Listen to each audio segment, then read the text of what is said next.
नमस्कार जय जगन्नाथ आम चैनल को आपण मानकु बहुत बहुत स्वागत। जेतेबेले भगवान घरे बास करती सेतेबेले मिली थाए एही संकेत।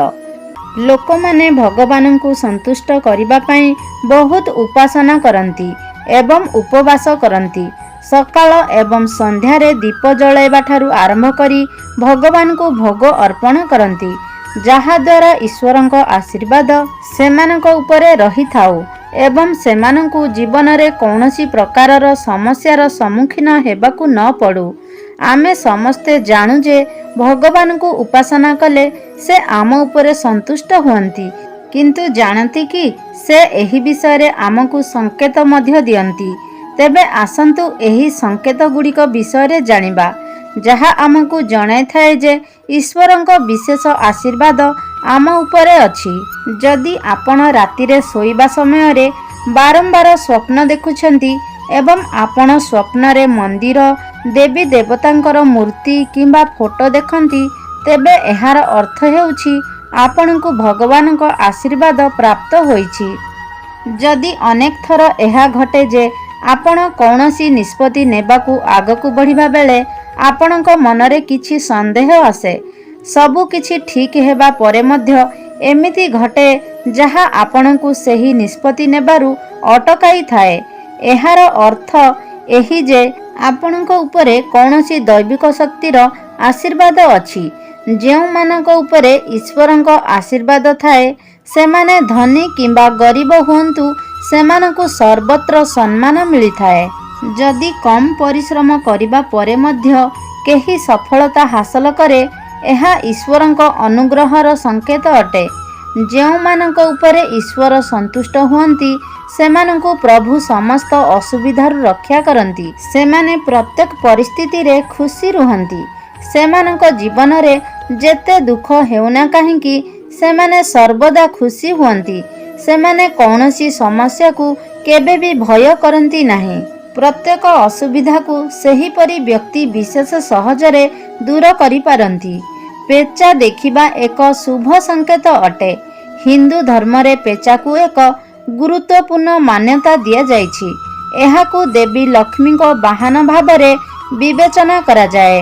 तेणु जदि आपण कौनसी स्थान रे पेचा देखंती तेबे एहा एक शुभ संकेत भावरे विवेचना करा जिवो। जदि केउठी हठात आपण पेचा देखंती तेबे बुझी जिबे जे शीघ्र देवी लक्ष्मी आपणक घर को आसुछंती।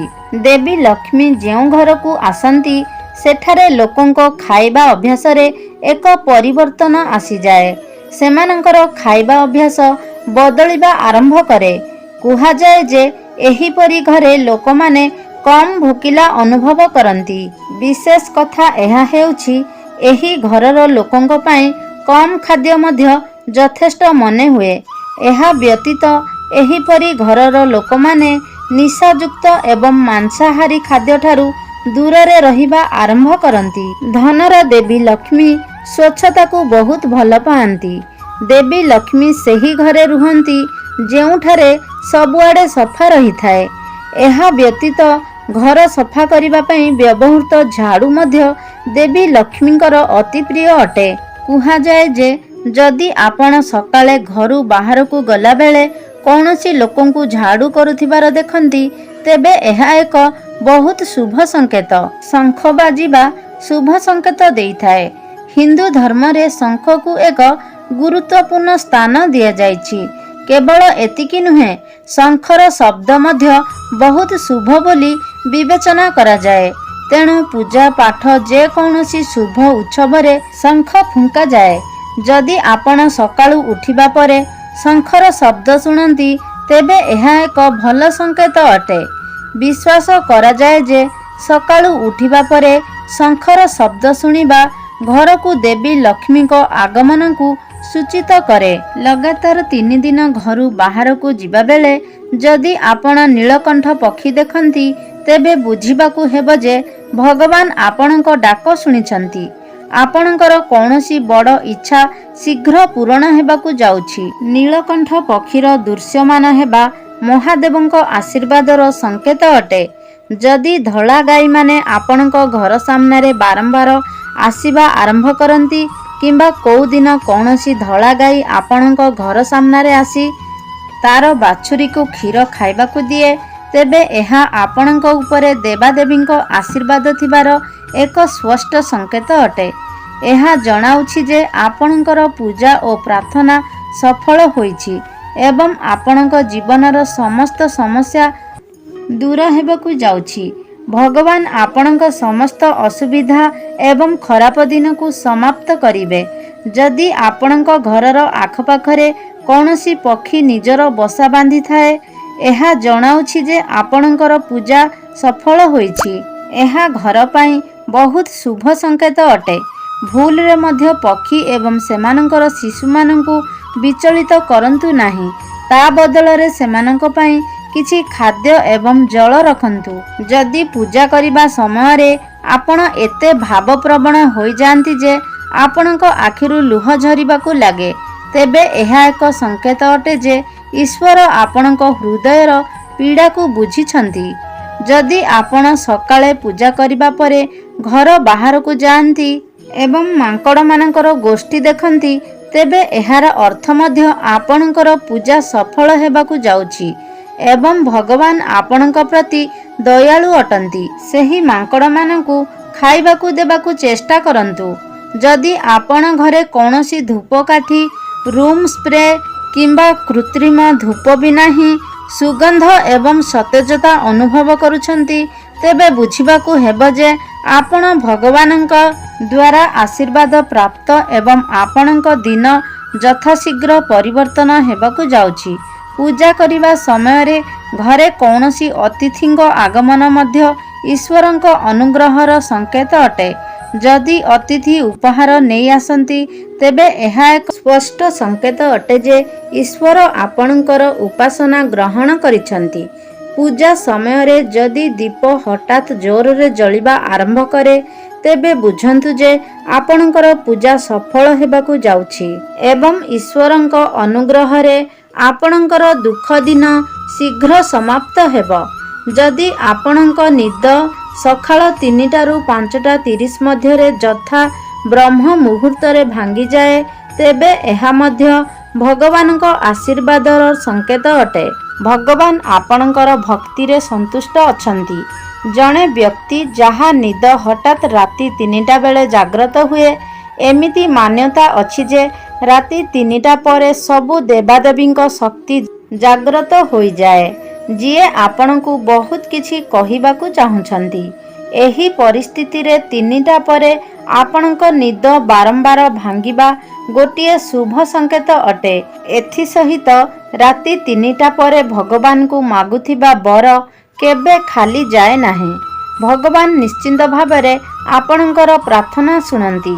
ଯଦି ଆପଣ ସ୍ୱପ୍ନରେ ଉଚ୍ଚ ପର୍ବତ ଏବଂ ସେଠାରୁ ପ୍ରବାହିତ ଏକ ଜଳପ୍ରପାତ ଦେଖୁଛନ୍ତି ଏବଂ ଯଦି ଆପଣ ସ୍ୱପ୍ନରେ ସେହି ପାଣି ପିଅନ୍ତି, ତେବେ ଆପଣ ନିଶ୍ଚିତ ଭାବରେ ସଫଳତା ପାଇବେ।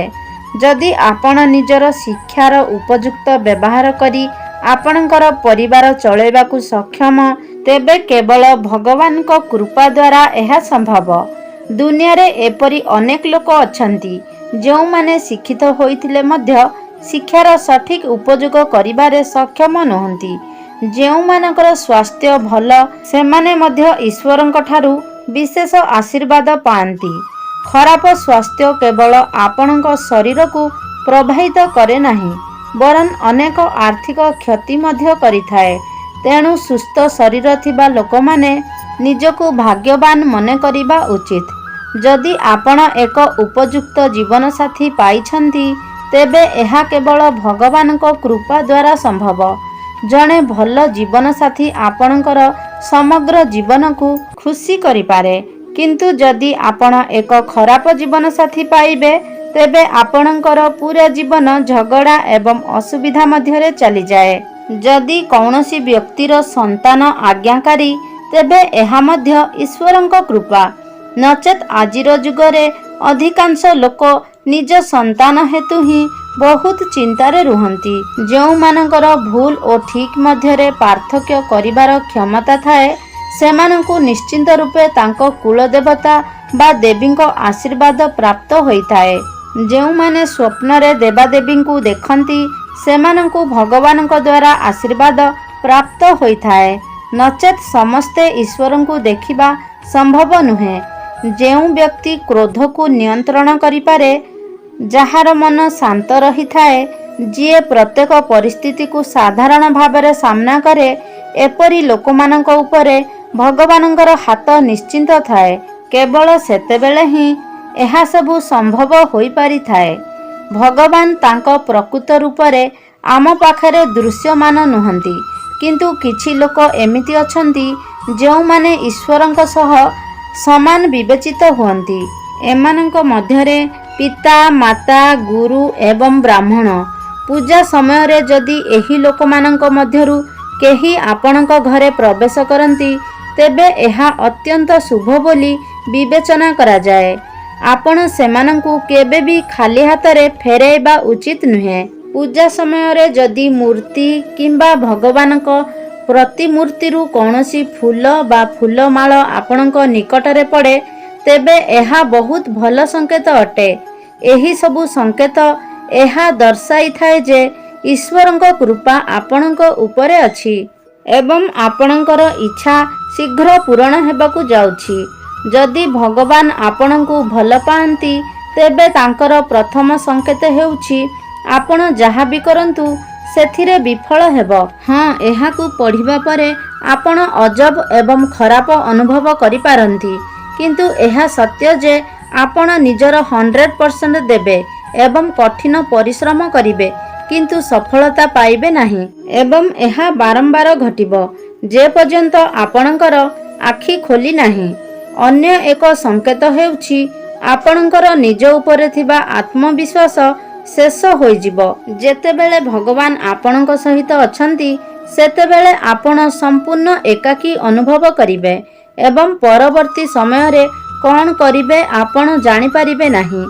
ଆପଣ ନିଜକୁ ଏପରି ପରିସ୍ଥିତିରେ ଅନୁଭବ କରିବେ ଯେଉଁଠାରେ କେହି ଆପଣଙ୍କୁ ସାହାଯ୍ୟ କରିବେ ନାହିଁ, ନିଜର ସମସ୍ୟା କାହା ସହିତ ବାଣ୍ଟି ପାରିବେ ନାହିଁ ଏବଂ ଯଦିଓ କାହାକୁ କୁହନ୍ତି, ତାହା ସେମାନଙ୍କ ପାଇଁ ଏକ ଛୋଟ କଥା ହେବ କିମ୍ବା ସେମାନେ ଏଥିପ୍ରତି ଧ୍ୟାନ ଦେବେ ନାହିଁ। ଏହି ଅବସ୍ଥାରେ ଆପଣଙ୍କ ଦୁଃଖ ତାର ଚରମ ସୀମାରେ ପହଞ୍ଚିବ। ଆପଣ ଅନୁଭବ କରିବେ ଯେପରି ଏହାଠାରୁ ଅଧିକ ଖରାପ ଆଉ କ'ଣ ହୋଇପାରେ। ଆପଣ ପୁରା ମର୍ମାହତ ହୋଇଯିବେ। ଆପଣ ଦୁଃଖର ଚରମ ଅନୁଭବ କରିବେ। ଆପଣ ନିଶ୍ଚୟ ମହାନ ସାଧୁମାନଙ୍କ ଜୀବନ ଦେଖିଥିବେ। ଯେବେ ତାଙ୍କ ଜୀବନରେ ସବୁଠାରୁ ବଡ଼ ଦୁଃଖ ଆସିଲା ଏବଂ ତାପରେ ତାଙ୍କ ମନରେ ବୈରାଗ୍ୟ ଆସିଲା, ତାପରେ ସେ ଏହି ଜୀବନ ଏବଂ ଏହି ଭୌତିକ ଭୋଗ ଛାଡ଼ି ଈଶ୍ୱରଙ୍କୁ ଜାଣିବା ପାଇଁ ଏକ ପ୍ରକାରର ତୃଷ୍ଣା ଅନୁଭବ କଲେ। ଏହିପରି ଭାବରେ ସେ ଏହି ଦୁଃଖ ମାଧ୍ୟମରେ ଜଣେ ବ୍ୟକ୍ତି ଭାଙ୍ଗି ପଡ଼େ, କିନ୍ତୁ ଏହି ଦୁଃଖ ମାଧ୍ୟମରେ ତାର ଈଶ୍ୱରଙ୍କ ପ୍ରତି ପ୍ରେମ ମଧ୍ୟ ବଢ଼ିଥାଏ। ସେ ବୁଝିପାରେ ଯେ ଏହି ଦୁନିଆରେ ସବୁ କିଛି ଏହି ସୁଖ ନାହିଁ। ଏପରି କିଛି ବି ଅଛି ଯାହା ଏହି ଭୌତିକ ସଂସାରରୁ ବହୁତ ଉପରେ। ସେ କେବଳ ଭଗବାନ। ଭଗବାନ ସର୍ବପ୍ରଥମେ ଆମକୁ ହାରିବା ଶିଖାଇଛନ୍ତି, କାରଣ ଯଦି ଆମେ ପରାଜୟକୁ ବୁଝିପାରିବା ନାହିଁ, ତେବେ ଆମେ ବିଜୟକୁ ବି ବୁଝିପାରିବା ନାହିଁ। ଯେତେବେଳେ ଆପଣଙ୍କର ସମସ୍ତ ଆଶା ଭାଙ୍ଗିଯିବ, ସେତେବେଳେ ଆପଣଙ୍କ ଅନ୍ତରରେ ମନ୍ଥନ ହେବାକୁ ଲାଗେ, ଯାହା ଆପଣଙ୍କର ଭିତରର ଗୁଣ ଦୁର୍ଗୁଣର ମୂଳକୁ ବୁଝିବାକୁ ଚେଷ୍ଟା କରିବେ। ଆପଣ ଯାହା ହରାଇଛନ୍ତି କିମ୍ବା ଯେଉଁଠି ବିଫଳ ହୋଇଛନ୍ତି, ଆପଣ ତାହାର କାରଣ ଖୋଜିବା ଆରମ୍ଭ କରିବେ। ନିଜେ ନିଜର ପ୍ରଶ୍ନ କରିବେ। ଏହା ହେଉଛି ପ୍ରକୃଷ୍ଟ ସମୟ ଯେତେବେଳେ ଆପଣ ଆପଣଙ୍କର ବିବେକ ସହିତ ସଂଯୋଗ କରିବା ଆରମ୍ଭ କରିବେ ଏବଂ ଠିକ୍ ଏହିଠାରେ ଆପଣଙ୍କ ଜୀବନରେ ଏକ ନୂତନ ପରିବର୍ତ୍ତନ ଆସିବା ଆରମ୍ଭ ହେବ। ଏହି ଅବସ୍ଥାରେ ଆପଣ କୌଣସି ଜିନିଷରେ ବିଜୟ କିମ୍ବା ପରାଜୟର ଅନୁଭବ କରିବେ ନାହିଁ। ଏହା ହେଉଛି ସେହି ସମୟ ଯେତେବେଳେ ଆପଣ ବଦଳିଯିବେ। ଜୀବନ ପ୍ରତି ଆପଣଙ୍କର ଦୃଷ୍ଟିକୋଣ ବଦଳିଯିବ। ଯେଉଁ କାରଣରୁ ବାହାରେ ଘଟୁଥିବା ଘଟଣାଗୁଡ଼ିକ ଆପଣଙ୍କ ଉପରେ କମ୍ ପ୍ରଭାବ ପକାଇବ। ଆପଣ ବାହ୍ୟ ଜଗତରେ ଘଟୁଥିବା ପ୍ରତ୍ୟେକ ଘଟଣାକୁ ନାଟକ ଭାବରେ ଦେଖିବା ଆରମ୍ଭ କରିବେ। ବାସ୍ତବତା ଭାବରେ ନୁହେଁ। ଆପଣ ନିଜକୁ ଏସବୁର ସାକ୍ଷୀ ପରି ଅନୁଭବ କରିବେ। ଆପଣଙ୍କ ପାଇଁ ସମଗ୍ର ବିଶ୍ୱ ଏକ ନାଟକ ହେବ, ଆଉ କିଛି ନୁହେଁ। ଏହି ସବୁ ସୂଚନା ଜନସାଧାରଣଙ୍କ ସ୍ୱାର୍ଥକୁ ଦୃଷ୍ଟିରେ ରଖି ଦିଆଯାଉଛି, ଯାହା ଦେଶ ତଥା ଧର୍ମର ପ୍ରତିକାର ତଥା ପରାମର୍ଶକୁ ନିଜର ବିଶ୍ୱାସ ଏବଂ ଆସ୍ଥା ଉପରେ ଚେଷ୍ଟା କରିବା ଉଚିତ। ବିଷୟବସ୍ତୁର ଉଦ୍ଦେଶ୍ୟ କେବଳ ଆପଣଙ୍କୁ ଉତ୍ତମ ପରାମର୍ଶ ଦେବ। ତେବେ ସାଙ୍ଗମାନେ, ଆଶା କରୁଛି ଆଜିର ଭିଡ଼ିଓଟି ଆପଣମାନଙ୍କୁ ନିଶ୍ଚିତ ଭାବରେ ଭଲ ଲାଗିଥିବ। ଯଦି ଭଲ ଲାଗିଛି ତାହେଲେ ଲାଇକ୍ କରନ୍ତୁ, ସେୟାର କରନ୍ତୁ। ଆମ ଚ୍ୟାନେଲକୁ ଯଦି ସବସ୍କ୍ରାଇବ୍ କରିନାହାନ୍ତି ତାହେଲେ ସବସ୍କ୍ରାଇବ୍ କରିଦିଅନ୍ତୁ। ସର୍ବେ ଭବନ୍ତୁ ସୁଖିନଃ। ଧନ୍ୟବାଦ।